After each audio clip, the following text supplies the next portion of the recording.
হচ্ছে সেই শ্রীকৃষ্ণের অবতার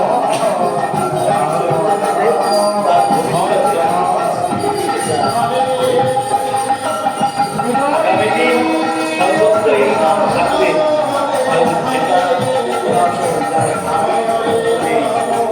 ছিল আছে থাকবে। মনে রাখবেন ধর্মযুদ্ধের কুরুক্ষেত্রের যুদ্ধে ভগবান শ্রীকৃষ্ণ যুদ্ধ করার কথা বলেছেন অর্জুনকে। তিনি বিশ্বরূপ দেখেছেন, সবাইকে মেনে রেখেছেন, ঘটনা সব ঘটবে, কিন্তু আপনাকে আমাকে যুদ্ধ করতে হবে, লড়াইয়ে নামতে হবে, তাহলে ধর্ম টিকবে না। ভগবান শ্রীকৃষ্ণ এসে রক্ষা করবে না। তিনি বলে গেছেন এই যুগে, তিনি বলে গেছেন সংযুক্তি কলযুগে, কলিযুগের সংগঠিত শক্তি হচ্ছে স্বয়ং ভগবান আবির্ভাব। সমবেত হবে এই নাম রক্ষা করতে হবে এবং এই লড়াইয়ে নামতে হবে।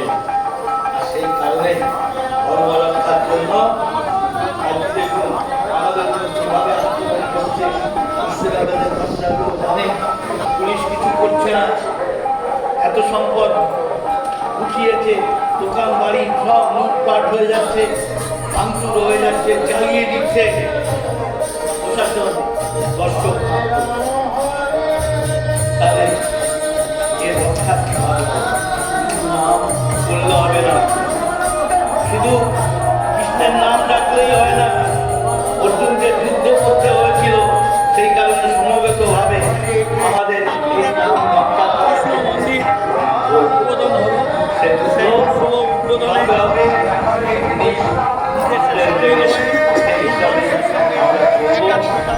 এই ধর্ম থাকলে কি বলবেন আজকে বিশেষ দিনে একদিকে ভোট হবে, অন্যদিকে আমাদের বিরুদ্ধে ধর্ম নিয়ে গণতন্ত্র থাকবে। পৃথিবীর কোনো দেশে প্রকৃত গণতন্ত্র নেই, পৃথিবীর কোনো দেশ ধর্ম নিরপেক্ষ নামেই আছে, ধর্ম নিরপেক্ষ নেই। ভারতবর্ষে আমরা সনাতন ধর্মের মানুষ যতদিন থেকে আসবো, নীতির মাধ্যমে চলে, তাহাই ধর্ম থাকবে এবং গণতন্ত্র থাকবে। ধর্ম মানে সাম্প্রদায়িকতা নয়, আমাদের ভারতীয় ধর্ম, হিন্দু ধর্ম, সেখানে ভগবান সেই কথাই বলেছেন। তিনি নিজে বলেছেন আমাকে যে রূপে যেভাবে যেখানেই আমি তার সেভাবেই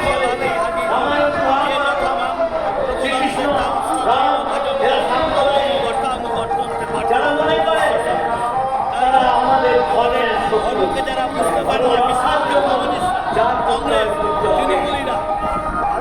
করে তৃণমূলীরা করতে পারে না, সেই কারণে তার বিরোধিতা করে।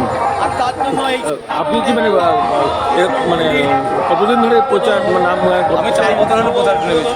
আর এর আগে এমনি সংসার এর আগে দীক্ষা পেয়েছিলাম, তখন থেকে পরিবার আমার দুজন, আর আমার ভগবানের সংসার। তো কী কারণে মনে করলেন এত ব্যয়বহুল একটা মন্দির? জায়গা জিনিস জায়গাতে থেকেই যাবে, তাই আমি মানে জমি জায়গা বিক্রি করে প্রভুর চরণে দিয়ে দিলাম। প্রচুর টাকা খরচ হচ্ছে তো 1 কোটি টাকা খরচ হয়। তাই এত টাকা আপনার নিজস্ব মানে পৈতৃক জমি জায়গা বেচেছি, আর কিছু কালেকশন করেছি, ভিক্ষা করেছি, 5-6 লক্ষ। কতদিন ধরে মানে মনে পরিকল্পনা নিয়েছিলেন মন্দির করবো? 2 বছর হলো আচ্ছা, বৃন্দাবনে গিয়ে বুঝতে পারলাম যে অন্যের মাধ্যমে চলে। বৃন্দাবনে গিয়েছিলেন আপনার গুরুদেব?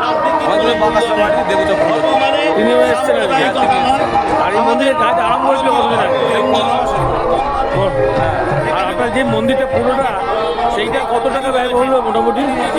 মোট 1 কোটি টাকার কাছে। এটা কি সম্পূর্ণ আপনাদের পৈতৃক সম্পত্তি বিক্রি করে? হ্যাঁ, সব যার নামে যাচ্ছে সব বেচা কেনা আর কিছু কালেকশন করেছি, ভিক্ষা করেছি।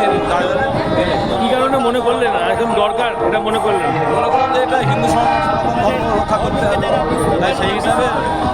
সেক্ষেত্রে পরিবার বা অন্যজনের সকলের সম্মতি আছে? হ্যাঁ, আমরা দুজন মানুষ, বাবা ঠিক হতে পারে না, সেই কারণে এখানে কি নিত্য পুজো হবে? হ্যাঁ, সেবা হবে, দুপুরে অন্নভোগ হবে, কেউ যদি এই গ্রামে কি আরো বিভিন্ন মন্দির আছে? মানে আপনি বললেন যে কি মনে করছেন এখন দূর দূরান্তের মানুষ আসবে, আজকে কি কি কি হবে এখানে আজকে বিশেষ দিনে সেবা হবে। ভক্তরাই দান করছে, ভক্তরাই সেবা করছে।